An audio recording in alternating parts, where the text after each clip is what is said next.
Hello बच्चों। मेरा नाम विकास कुमार सिंह है और आप देख रहे हैं ये जो रोज क्लासेस। तो आज से हम लोग 10वीं कक्षा की हिंदी का जो गोधूली भाग 2 है उसका जो गद्य खंड है उसका हम लोग ऑब्जेक्टिव क्वेश्चंस के बारे में जानेंगे। उसका जो जो इम्पोर्टेंट ऑब्जेक्टिव क्वेश्चंस है उसको हम लोग सॉल्व करेंगे और याद करने का प्रयास करेंगे। ये जितने भी क्वेश्चंस है सभी पिछले साल जो प्रीवियस ईयर्स है ये सब पूछा जा चुका है। तो आप लोग इस क्वेश्चंस को ढंग से पढ़ें और इसको याद करें और अपने कॉपी में इसको लिखते चलें ताकि आगे इसको आप लोग याद करते रहेंगे। तो चलिए स्टार्ट करते हैं। तो ये जो और आज से हम लोग डेली हिंदी का एक एक चैप्टर का ऑब्जेक्टिव क्वेश्चन सॉल्व करेंगे। तो आज से एक सीरीज चालू हुआ है हिंदी का। हिंदी गोधूली भाग 2 और गद्य खंड का ये है। गद्य खंड में सबसे पहला आपका चैप्टर है श्रम विभाजन और जाति प्रथा। तो उसका क्वेश्चन हम लोग हल करेंगे। इसमें कुल 36 क्वेश्चंस है और बहुत ही इम्पोर्टेंट क्वेश्चंस है जो एग्जाम में आने वाले क्वेश्चंस हैं। इसलिए आप लोग इसका ढंग से प्रैक्टिस करेंगे और याद करने की कोशिश करेंगे। आप लोग इसको याद करें। तो चलिए स्टार्ट करते हैं। तो इसमें सबसे पहला क्वेश्चन है श्रम विभाजन और जाति प्रथा गद्य की कौन सी विद्या है। तो श्रम विभाजन और जाति प्रथा जो है वो निबंध है। क्या है? निबंध है। ठीक है, आप लोग इसे याद रखना। दूसरा क्वेश्चन है भारतीय संविधान के निर्माता किन्हें कहा जाता है। तो आपको पता ही है कि भारतीय संविधान का निर्माता डॉक्टर भीमराव अंबेडकर को कहा जाता है। ये नहीं कि केवल यही है, जो संविधान बना था उसमें बहुत लोग शामिल थे, लेकिन इसमें मेन रोल इन्हीं का था। जो डॉक्टर भीमराव अंबेडकर थे मेन रोल इनका था, क्योंकि उसमें सबसे ज़्यादा पढ़े लिखे यही थे। ठीक है, अगला क्वेश्चन है कि बाबा साहेब भीमराव अंबेडकर का जन्म किस राज्य में हुआ था।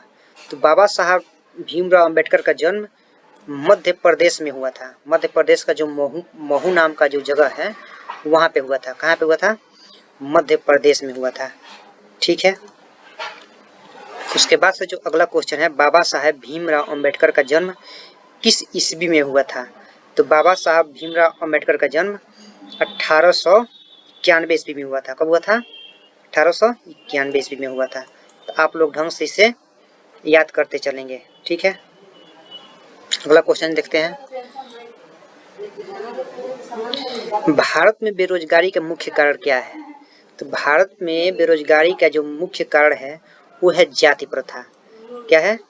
भारत में बेरोजगारी का मुख्य कारण जाति प्रथा है। ठीक है, अगला है कि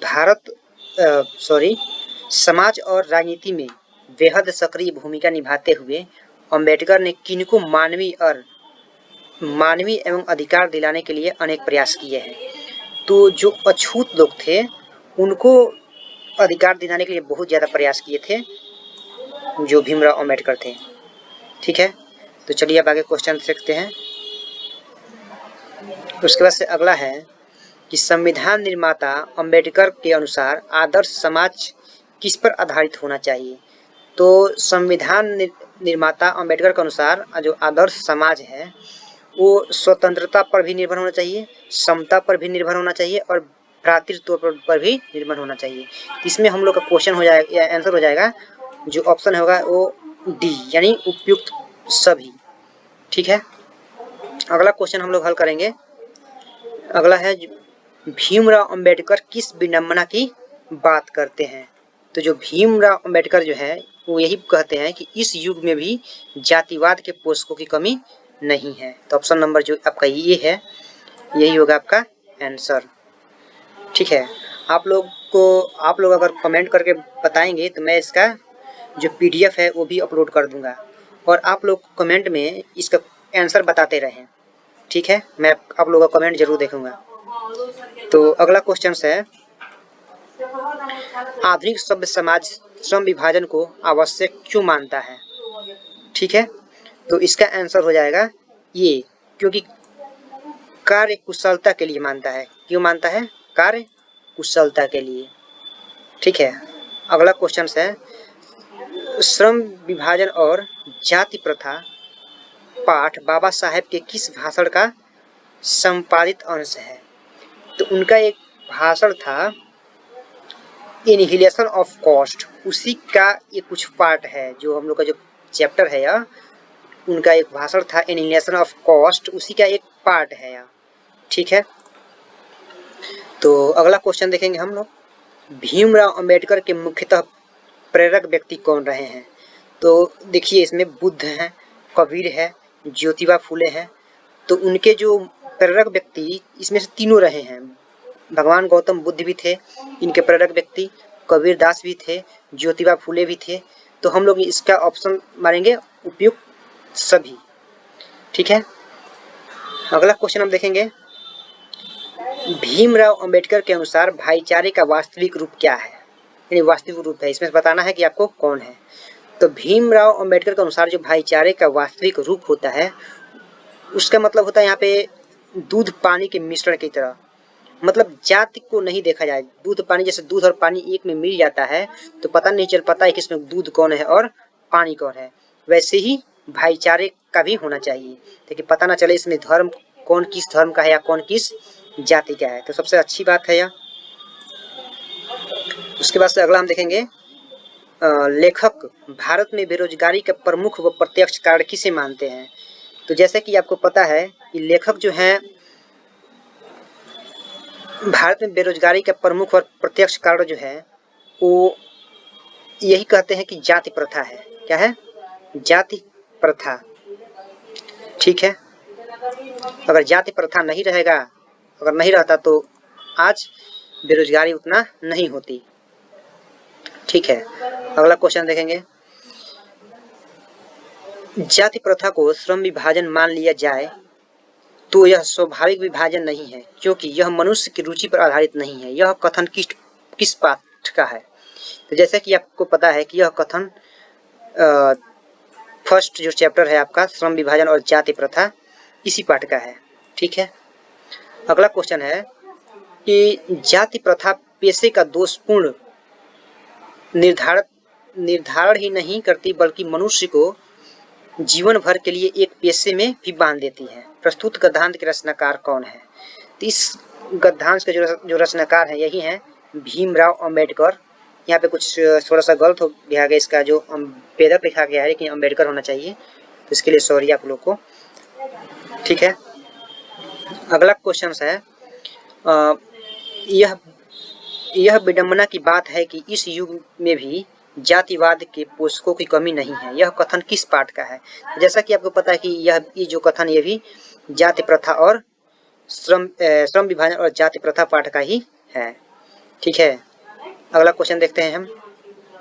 अगला क्वेश्चन है, जाति प्रथा का श्रम विभाजन मनुष्य की स्वेच्छा पर निर्भर नहीं करता। मनुष्य की व्यक्तिगत भावना तथा व्यक्तिगत रुचि का इसमें कोई स्थान अथवा महत्व नहीं रहता। प्रस्तुत गद्यांश किस पाठ से है? तो ये जो गद्यांश ये भी है श्रम विभाजन और जाति प्रथा। ठीक है, तो आप लोग इस क्वेश्चन को ढंग से अपने कॉपी में नोट डाउन करते रहिए और इसको याद कीजिए क्योंकि एग्जाम का समय अब एग्जाम आने का समय बहुत ही कम है, इसलिए आप लोग इसको ढंग से याद करते रहें।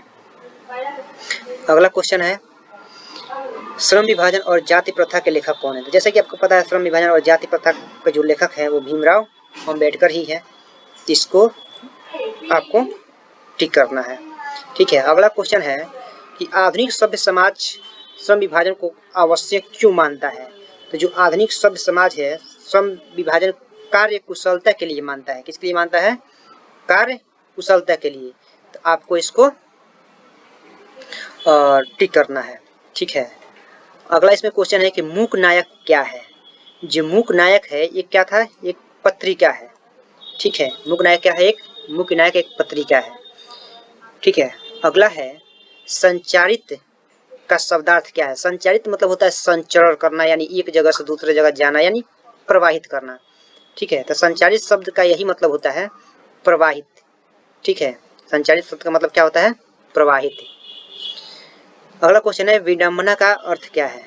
विडंबना का अर्थ होता है उपहास। क्या होता है? विडंबना का अर्थ होता है उपहास। अगला है डॉक्टर अंबेडकर किस वर्ग के परिवार में जन्म लिए थे। तो जो डॉक्टर भीमराव अंबेडकर थे वो एक दलित वर्ग के परिवार में जन्म लिए थे। ठीक है, एक दलित थे लेकिन पढ़े लिखे बहुत ज्यादा थे, उनके पास बहुत सारा पीएचडी की डिग्रियां थी। ठीक है, अगला है जाति प्रथा किस प्रकार का श्रम विभाजन है। जाति प्रथा जैसे कि आपको पता है कि जाति प्रथा अस्वाभाविक होता है। ठीक है, अस्वाभाविक विभाजन है। अगला क्वेश्चन देखेंगे कि जाति प्रथा के अनुसार श्रम विभाजन का आधार क्या है। तो जाति प्रथा के अनुसार जो श्रम विभाजन का पैतृक पेशा ही होगा। ठीक है, क्या होता है? एक प्रकार का पैतृक पेशा होता है। ठीक है, अगला है डॉक्टर भीमराव अंबेडकर के रचनात्मक के प्रेरक व्यक्ति थे। तो इनमें से कौन थे? इनमें से इनके जो प्रेरक व्यक्ति थे वो थे ज्योतिबा फूले। कौन थे? ज्योतिबा फूले, जैसे कि आपको पिछले क्वेश्चंस में आपको दिखाया गया था। ठीक है, अगला है कि आधुनिक मनु कहा गया है। तो इसमें से किसे कहा गया है? डॉक्टर राजेंद्र प्रसाद को, महात्मा गांधी को, सच्चिदानंद सिन्हा को। इसमें आधुनिक मनु डॉक्टर भीमराव अंबेडकर को ही कहा गया है। तो आपको ये याद होना चाहिए। ठीक है, अगला क्वेश्चन है श्रम विभाजन और जाति प्रथा शीर्षक किनके द्वारा हिंदी में रूपांतरित किया गया है। ठीक है, तो इसका रूपांतरित जो किए थे वो थे ललई सिंह यादव। तो आपको ये भी याद रखना है, ये बहुत ही इंपॉर्टेंट क्वेश्चन है, एग्जाम में हमेशा आता है। ठीक है, अगला क्वेश्चन है डॉक्टर अंबेडकर ने किस पत्रिका का संपादन किया था। तो डॉक्टर अंबेडकर ने एक पत्रिका का संपादित किया था जिसका नाम था बहिष्कृत भारत। ठीक है, क्या नाम था? बहिष्कृत भारत। Option number C. अगला क्वेश्चन है सच्चे लोकतंत्र का पर्याय क्या है। तो सच्चे लोकतंत्र का पर्याय यही हो जाएगा, इसमें से जो आपका भाईचारा है यही होना चाहिए। ठीक है, सच्चे लोकतंत्र में भाईचारा बहुत ही इंपॉर्टेंट होता है। अगला है कि डॉक्टर भीमराव अंबेडकर के पिता का नाम क्या था। तो डॉक्टर भीमराव अंबेडकर के पिता का नाम था रामजीत या रामजी सकपाल।